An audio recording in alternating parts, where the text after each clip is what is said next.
Hey guys, so today I'm going to be looking at more Am I Wrong stories. Yeah, let's just get right into the video. Girlfriend and I were having dinner at a restaurant when she got a text from her best friend who recently gave birth and said, oh my god, she got a C-section. She works as a nurse, so she then explained to me the type of incision they make for that and how it will leave a scar. I then, as a joke, said, at least she'll still be tight down there.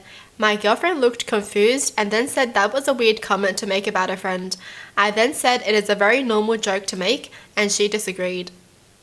There was some back and forth, and I asked her to drop it, and she kept trying to talk about it. I said to her, you're so insecure, and then she goes, does it make you feel good to call me that? So then I got really frustrated, got up and walked out of the restaurant and drove home. She called me several times. I drove both of us there, but I was so frustrated and just wanted to go home, so I turned my phone off.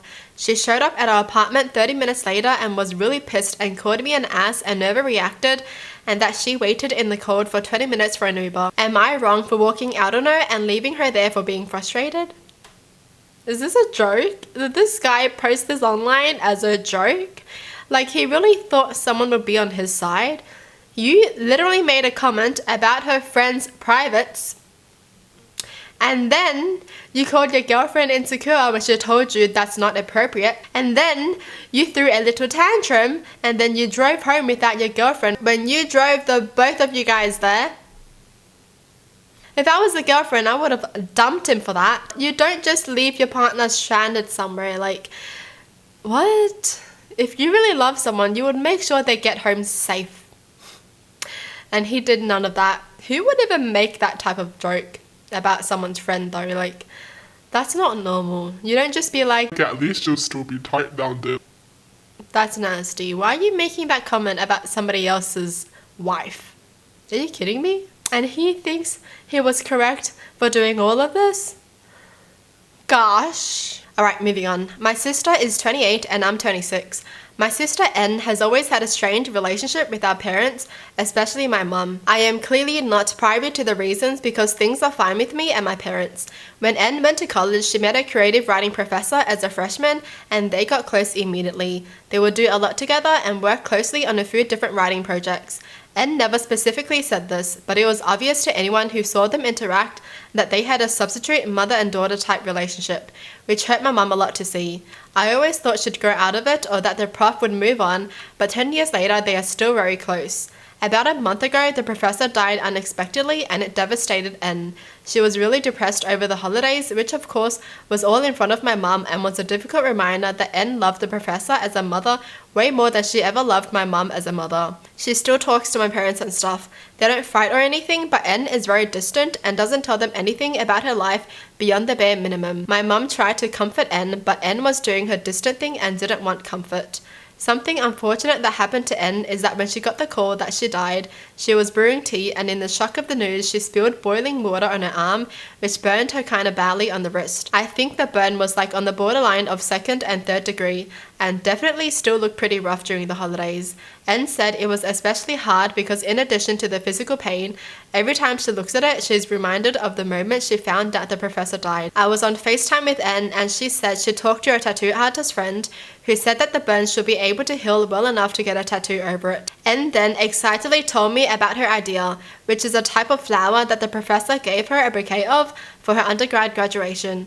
My mum was so embarrassed that day because she didn't get N flowers, but the professor did, and N was parading them around so happy, and it was a reminder of their connection. I guess N and the professor exchanged these flowers for every special occasion like birthdays, etc. So now she wants to get a decent sized tattoo in a highly visible spot of something that will remind everyone of the professor.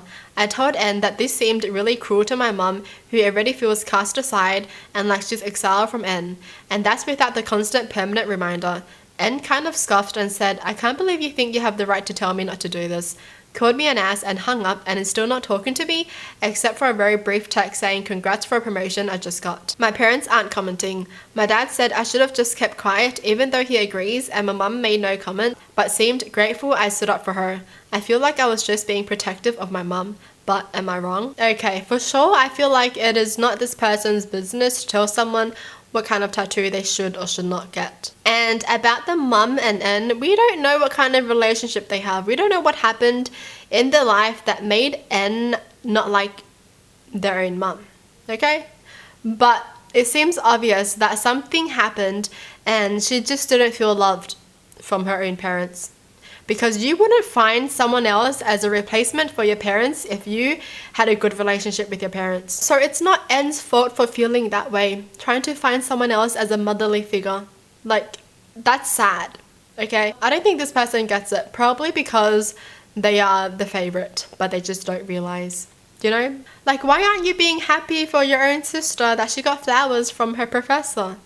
From someone that actually bought her flowers. Like, your mum did not remember to buy your sister flowers. What? That's the only thing you should bring to a graduation. Some flowers. Like, how would N feel knowing that her mother did not get her flowers? Forgot to get her flowers. But her professor got her flowers. So obviously, she's feeling more love from the professor. And that's not N's fault. Why would it be? They have a good connection. The professor is making N happy. That's all that matters, as long as your sister is happy. Because she can't be happy in her own freaking family. And I wonder why. Alright, moving on. I'm 54 and have 2 children with my wife. When the kids were young, my parents set up education funds for both of them, which was very generous of them. My wife and I always expected our kids to attend college and then graduate school as we have done. I have a PhD, my wife has a master's. Because of this, we decided not to use the funds for our kids' undergrad degrees and did not tell them about the money. My daughter has always been more into the liberal arts, while my son is more of a STEM guy. My wife and I worried about her ability to find a job, but she insisted on studying music and film in college. She was accepted to some top schools and chose to attend a rather expensive one, but she had scholarships to cover almost all of her tuition. Everything else plus living expenses was her responsibility. She lived in a very small apartment shared with friends in a not so nice area far from campus, but she was fine and learned how to budget effectively. After graduating, she luckily found a job that doesn't pay extremely well, but she enjoys and scrapped the idea of grad school. My son decided to do engineering, and he also expressed that he had no interest in grad school. My wife and I were disappointed, but accepted it since at this point he is already all set up with a very good job when he completes school. Since he did not receive as many scholarships as his sister, we decided to use his education fund to cover his tuition and living expenses. He was able to get a large and nice apartment of his own close to the school, which is important since his classes are so demanding and he needs a comfortable space to work. My daughter was confused and asked how he could afford this, and he told her about the education fund. She called us and asked why she didn't have one, and we told her she did. We just didn't use it because we hoped she would attend grad school. She seemed hurt by this and asked if there was any way she could have the money now. We explained that there would be a fee to simply withdraw the money for no education uses, but if we chose to do that, it would belong to her grandparents so they could put it towards their own use. She's been quiet and short when answering our texts and hasn't answered our calls at all since then. I know that it seems unfair to her, but it's not really her money in the first place, and she's no longer in college. Plus, her brother only received it for educational purposes, and it wouldn't be right for her to just have to spend it now. Am I wrong? Yes, because their own daughter paid for everything else, like living expenses, rent, housing stuff, right? But they're using the son's education fund for his apartment. So they should have given the education fund to the daughter when she had to live in the rough place. Because she was working her butt off, making money. It's just the fact that she knows that her parents could have helped her when she was in a rough place. You know? But then now that her brother's in a rough place and they're helping him, she's going to be like, wait, but what about me when I was struggling? Like, are you serious? Are these parents serious? I honestly don't think it matters whether it's for education or anything. The grandparents put it there for their kids anyways. It's to be used. I feel like even if they gave it to the grandparents would just give it back to the daughter. I'm pretty sure. So yeah, in this story, we can see who's the favorite. Honestly, the daughter literally did everything well. Got scholarships, got into a good school, and, you know, just did everything herself, but they decide to not help her out. But then the brother couldn't do anything. And then they're like, oh, here you go, here's the money. That does not sit well with me. Just treat all your kids the same, dude. If you're gonna give it to one, give it to the other.